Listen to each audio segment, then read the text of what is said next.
What if the very thing that makes you feel loved and secure is also what's killing the passion in your relationship? It's a strange thought, but it's a question that gets to the heart of one of life's biggest romantic challenges. What if I told you that the secret to lasting desire isn't about finding more common ground, but about creating more distance? Stay with me, because this idea might just change how you see love forever.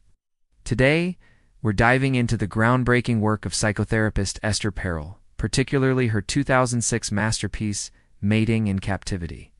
In a world obsessed with connection and transparency, Perel asks a bold question. Can we truly desire what we already have? Her answer introduces us to a powerful concept she calls erotic intelligence. This isn't just about what happens in the bedroom. It's a mindset that can reignite the spark in long-term relationships. In our AI-driven era, where everything is optimized for efficiency and predictability, Perel's ideas about embracing mystery and the unknown feel more relevant than ever. Let's explore how to navigate this delicate balance and bring excitement back into our closest bonds. At the center of Esther Perel's work is a fascinating paradox that many of us feel but quite name. She argues that the two most fundamental human needs in a relationship, love and desire, are fueled by completely opposing forces. On one hand, love craves closeness. It finds comfort in security, predictability, and the feeling of being known. Love wants to eliminate distance, to merge two lives into one seamless whole. It's the feeling of coming home, of knowing someone has your back, of being fully understood. This is the foundation of a stable, secure partnership. On the other hand, desire thrives on the exact opposite.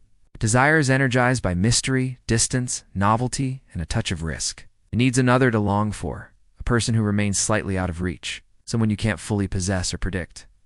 Desire is not about comfort. It's about anticipation, curiosity, and the thrill of the unknown. Think about the early days of a romance. The excitement came from not knowing what the other person was thinking, from the space between you that you desperately wanted to close.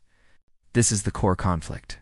The very things we do to build a loving, secure bond, like sharing everything and becoming completely predictable to each other, can inadvertently suffocate the very desire that brought us together in the first place. Erotic intelligence, as Perel defines it, is the skill of navigating this tension. It's about learning to create just enough space for desire to breathe without sacrificing the security of love. So, how do we cultivate this erotic intelligence? The first principle is about consciously creating space. In many long-term relationships, couples work so hard to become a single unit. They finish each other's sentences, share all the same hobbies, and blend their social circles completely. While this creates a beautiful sense of intimacy, it can also lead to a problem. There's no other left to desire. When your partner is simply an extension of yourself, the mystery disappears. Perel suggests that eroticism thrives in the space between two people. This doesn't mean creating emotional distance or being secretive. It means maintaining a sense of separateness and individuality. It's about having your own life, your own passions, and your own thoughts that your partner can be curious about. When you see your partner in their element, confidently pursuing their own interests, you see them as a separate, fascinating individual once again. That's where desire finds room to grow. The next key idea is understanding the power of imagination. Esther Perel famously states that the mind is our most powerful sex organ. Erotic intelligence is less about physical technique and more about the stories we tell ourselves. It's about using fantasy, curiosity, and anticipation to color the world of our relationship. In the daily grind of bills, chores, and responsibilities, our life together can become purely functional, prosaic. Erotic intelligence is the ability to transform that routine into something poetic. It's about the look you exchange across a crowded room. It's the suggestive text you send in the middle of the day, or the private joke that only you two understand. It's choosing to see your partner not just as your co-manager of the household, but as the mysterious, desirable person you chose. By actively engaging our imagination, we can create an erotic charge that exists independently of the physical act itself, infusing our entire relationship with a renewed sense of excitement and play. This leads directly to another crucial principle, choosing intentionality over spontaneity. Many of us have been sold a romantic myth that the best sex is spontaneous, a sudden, uncontrollable wave of passion that just happens. Perel argues that for long-term couples, this is largely a fantasy. Life gets busy, we get tired, and waiting for lightning to strike often means waiting forever. Erotic intelligence means taking ownership of your desire and being proactive. It means treating desire as something you cultivate, not something you wait for. This can look like planning a date night, creating rituals of connection, or simply making a conscious decision to prioritize intimacy. Anticipation itself is a powerful erotic tool.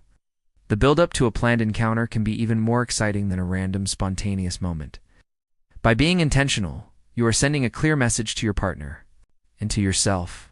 Our desire is important, and I am willing to invest time and energy into keeping it alive.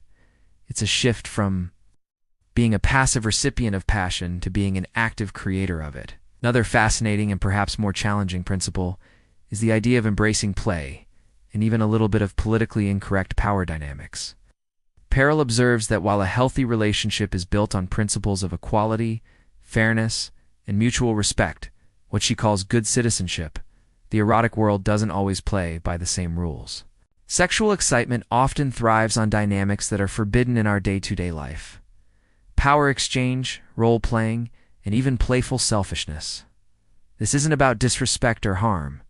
It's about creating a safe, consensual space to play with different parts of ourselves.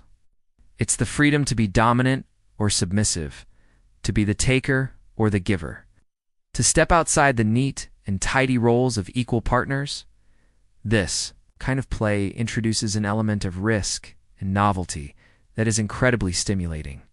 It allows us to access parts of our personality that might be suppressed in our responsible adult lives, making us feel more alive and, in turn, making us more desirable to our partner. Finally, Perel champions the idea of the secret garden. This is the importance of maintaining a private, internal world that belongs only to you. This isn't about hiding things from your partner. It's about nurturing your own thoughts, dreams, and interests that are not shared. When you have a rich inner life, a secret garden that your partner doesn't have full access to, you remain a source of intrigue.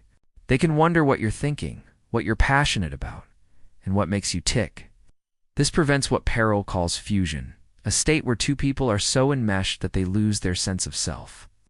A little bit of healthy opacity makes you more interesting, not less. It ensures that there will always be something new to discover about you, which is the very fuel that keeps the flame of desire burning over the long haul. Now let's look at these ideas through a modern technological lens. In the age of AI, our lives are increasingly optimized for predictability and efficiency. We have apps that track our partner's locations, shared calendars that sync our every move, and social media that creates an illusion of total transparency. While these tools can make life easier, they also risk accelerating the very problem Perel identifies: the death of mystery. An AI could probably predict your partner's dinner order with 99% accuracy, but it can't replicate the thrill of being surprised by them. The principles of erotic intelligence ask us to consciously push back against this trend. It's about intentionally turning off the tracking apps. It's putting away the phones to create real, undivided attention. And using technology to build anticipation, like sending a mysterious message rather than to eliminate it. When a world that wants to quantify and know everything, choosing to embrace the unknown parts of our partner is a radical act of erotic rebellion. AI can help us manage the logistics of our lives, freeing up mental space. But it's up to us to use that freedom to cultivate the poetic, imaginative, and mysterious aspects of our relationships. So, let's quickly summarize what we've learned from Esther Perel about erotic intelligence. The core idea is that love and desire have conflicting needs. Love wants security, while desire needs mystery. To keep passion alive, we must learn to navigate this paradox. The key principles are: first, create space by maintaining your individuality. Second, use your imagination to transform the mundane into the poetic. Third, be intentional about creating desire instead of waiting for spontaneity. Fourth, embrace playful and politically incorrect dynamics in a safe way. And finally, nurture your own secret garden to remain a source of intrigue for your partner. By practicing these principles, we can reignite passion, move past ruts, and understand that desire is a skill we can cultivate throughout our lives.